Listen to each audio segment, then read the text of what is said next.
ಸಮಾಧಾನ ಮಾಡ್ಕೊಂತ ನಿನ್ನ ಕಣ್ಣೀರು ಒರೆಸ್ಬೋದೇ ಹೊರತು ನಿನ್ನ ನೋವನ್ನು ನನ್ನಿಂದ ತಡೆಯೋಕ್ಕಾಗಲ್ಲ.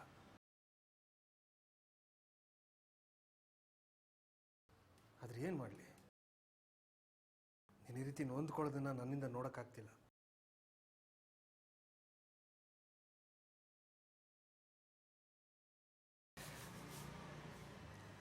ಆ ದೇವರು ನಮಗೆಲ್ಲ ಕೊಟ್ಟ. ಮಗುವನ್ನು ಕೊಟ್ಟಿದ್ದಿದ್ರೆ ಇದು ಭೂಮಿ ಅಲ್ಲ ಸ್ವರ್ಗ ಅಂತ ಅನ್ಕೋಬೋದಿತ್ತು. ದೇವರಿಗೆ ನಮ್ಮ ಮೇಲೆ ಕರುಣೆನೇ ಇಲ್ಲ.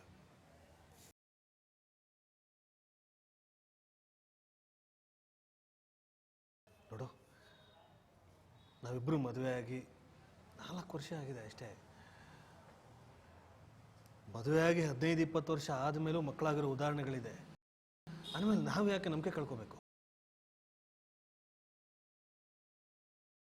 ಮೆಡಿಕಲ್ ರಿಪೋರ್ಟ್ ಪ್ರಕಾರ ನಮ್ಮಿಬ್ಬರಲ್ಲಿ ಯಾವ ದೋಷನೂ ಇಲ್ಲ.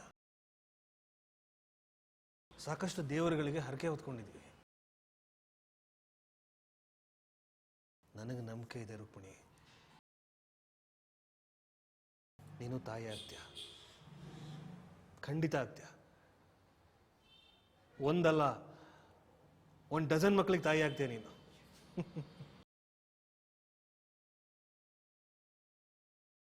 ನಮಗೆ ಗೊತ್ತಿಲ್ದಿರೋ ಹಾಗೆ ನಾವೀ ಭೂಮಿನಲ್ಲಿ ಹುಟ್ಟಿದ್ದೀವಿ.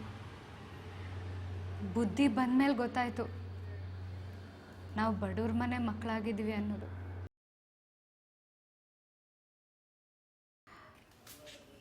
ಅದಕ್ಕೆ ಆ ದೇವ್ರನ್ನಾಗಲಿ ಅಥವಾ ಹೆತ್ತವ್ರನ್ನಾಗಲಿ ದೂರೋದು ತಪ್ಪಾಗುತ್ತೆ ಮಧು.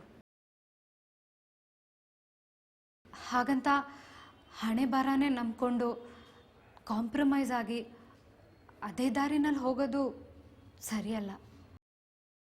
ಯಾರೋ ಒಬ್ಬ ಶ್ರೀಮಂತನಿಗೆ 2ನೇ ಹೆಂಡತಿಯಾಗಿ ಆ ಜೀವನದಲ್ಲಿ ಸುಖ ಕಾಣೋದು ಸರಿ ಅಂತ ನನಗನ್ಸೋದಿಲ್ಲ.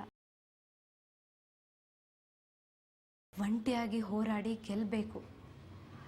ಹೆಣ್ಣು ಮನಸ್ಸು ಮಾಡಿದ್ರೆ ಅಸಾಧ್ಯ ಅನ್ನೋದು ಯಾವುದೂ ಇಲ್ಲ. ಇದನ್ನು ಅರ್ಥ ಮಾಡಿಕೊಂಡ್ರೆ ಅವಳು ಏನು ಬೇಕಾದರೂ ಸಾಧಿಸ್ಬೋದು ಅನ್ನೋದು ನನ್ನ ಅಭಿಪ್ರಾಯ.